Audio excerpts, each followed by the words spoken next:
something I didn't even bring up in the last Indiana Jones review was there was no Jack Shannon. So naturally, in 1992's Indiana Jones and the Genesis Deluge, Rob McGregor really makes up for that with Jack Shannon's biggest role yet in these Indiana Jones stories. Indiana Jones and the Genesis Deluge is interesting. Considered by a lot of people to be the best one of these Rob McGregor Indiana Jones books. It starts with they aren't the Soviet Union yet. The Bolsheviks have discovered that the Noah's Ark exists, and of course, during the whole Bolshevik uprising and what came to the Soviet Union, they got rid of all the religion. Because nothing is higher than the state. So that's a thing. That's an actual thing that happened. Meanwhile, Indy kind of quits / gets fired from his job at the University of London. And this is something I didn't bring up in the last review. There's another thing I didn't bring up. So, the University of London has gone through so many heads at this point. I mean, Deidre's mom, dead. Bernard was her successor, dead. So we have a new guy who's like ancient, and Indy just kind of hates his job there, misses his wife, and so they kind of say, oh, well, can you translate things? And he's like, no, I don't want to be a translator.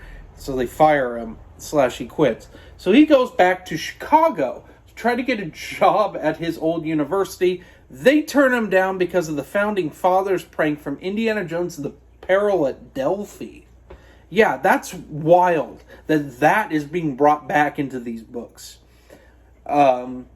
Just a one-off early gag with a very young Indiana Jones. So he ends up meeting up with Jack Shannon. Jack Shannon, since he wasn't in Seven Veils, he has basically become one of the heads of his family's mob. He's a mobster now. Not by choice, because he feels like he has to be and also his brothers pressure him into being that. Jack Shannon's father's been murdered, may or may not be by Al Capone, but, yeah, that's a whole nother thing, is Al Capone's in this book briefly, and it's wonderful. I won't spoil that scene, but just look out for it. It's real fun. But anyway, things go bad. They end up meeting... Indy and Jack end up meeting Katrina and her father. Her father has a piece of the Noah's Ark.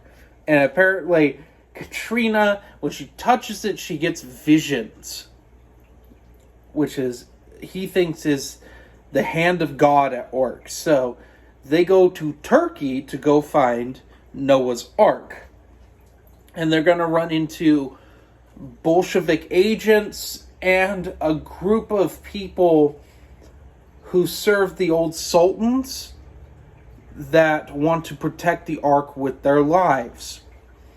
And this is something interesting because I believe we are starting to see connections to the Young Indiana Jones Chronicles, and more specifically, the Young Indiana Jones YA books.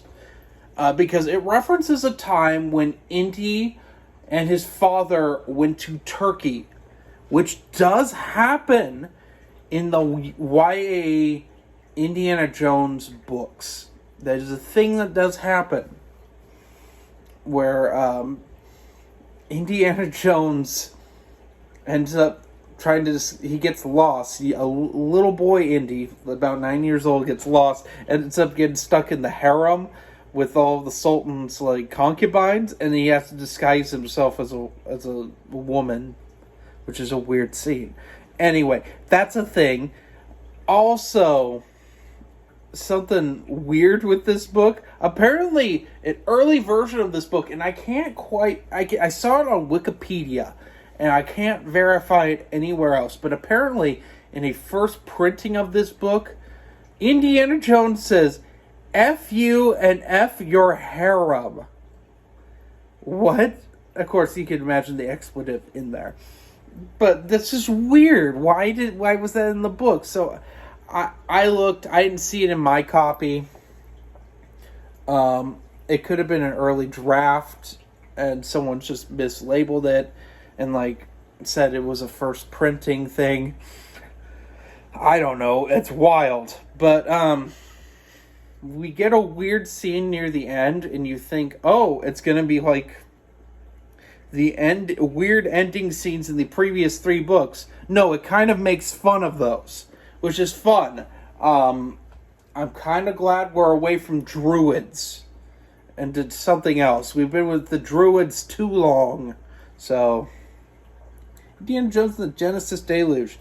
Does it live up to the hype?